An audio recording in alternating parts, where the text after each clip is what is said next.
Chapter 4, the spiritual and material. The spiritual and material. We'll start with the material. This creation of being human is a form of material world. The trees that we see here, the natural world that we see here, as a form of creation in the material.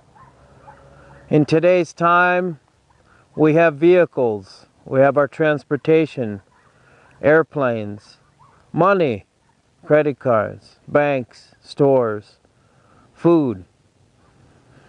These are all vital to us in this time, a very unique time of material world, a time where the enhancement of human evolution has got us to this point that we take a look at our material outlooks and our material creation, our interrelationship to the material world of the trees, of the stones, of the food, of the vehicles, of the airplanes, of the technology that we have. And the material holds great power, just as we see the paper and the pen in the signature, signing. It has great power as the word can manifest into the material. So in utilizing the body, mind, creation, formation in this material world, it's like it has to come, the material is created from a plan, a greater plan, or the higher thought, mind. And this material plane is an opportunity for us to have an observation, observe creation. And in the indigenous ways, the material is one of the most holiest experiences. Growing up from birth all the way till you become an elder. The experience of the interrelationship to this material world and how we function and how we create. The indigenous people know and have always known that the gift and that interrelationship. So they would offer gifts back to the material world. They would take some of the water, take some of the food, take some of the animal, or take some of the medicines and offer back to the material world, to the trees, to the rivers, to the mountains, to the glaciers, to the sky, to the air, to the fires, all these material elements.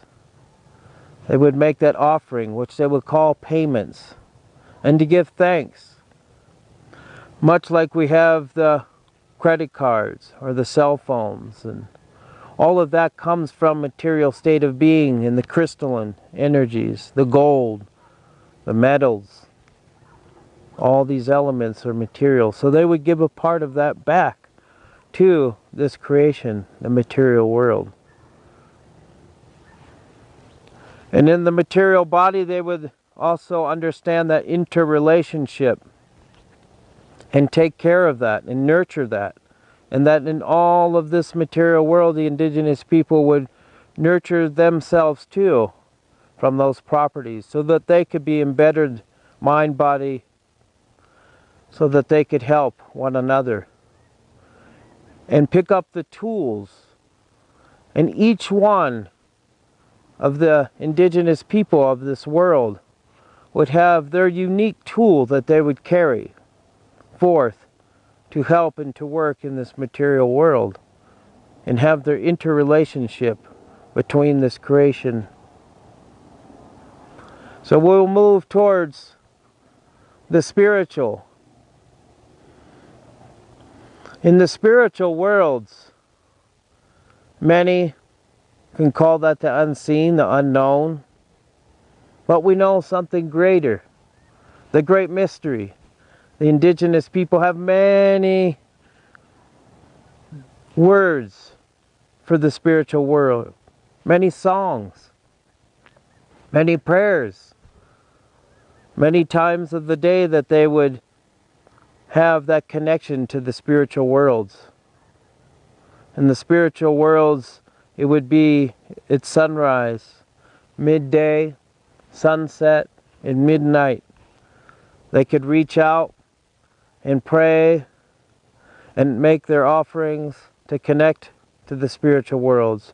And in these spiritual worlds, or what they would call the heavens, they can make these offerings and songs and have that interrelationship with their ancestors, those that have gone before. And the Native Americans, indigenous people from all over the world would count on that. It's like having an alliance behind you, above you, all around you, encompassing you.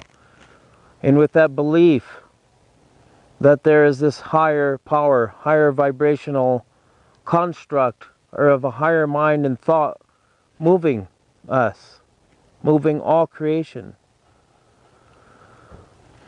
So they never lost that connection to the spiritual worlds.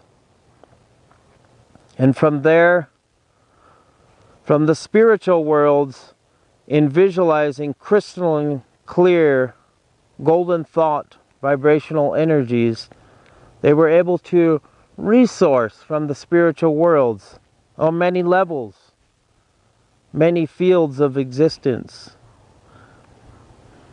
And the indigenous people would have those ceremonies to do, and rituals and initiations to connect to the spiritual worlds, to come to a place like we are here in Sedona, to come to a place of prayer that will be vibrant of vibrational energies of that consciousness, that they could come rejuvenate themselves to connect to these spiritual worlds. And each place around the world would be unique in that essence, in that medicine of creation, to connect you to the different aspects of these spiritual worlds. And they all were woven, divinely constructed by this higher power, this unseen creation, which with many names for the creation in the universe. We could call the stars and heavens part of the spiritual worlds that are out there. But with this belief and faith and this interrelationship and connection of being human, we can connect with these spiritual worlds. And this is an ongoing thing. It's a preparation for us ever since birth to the time we return.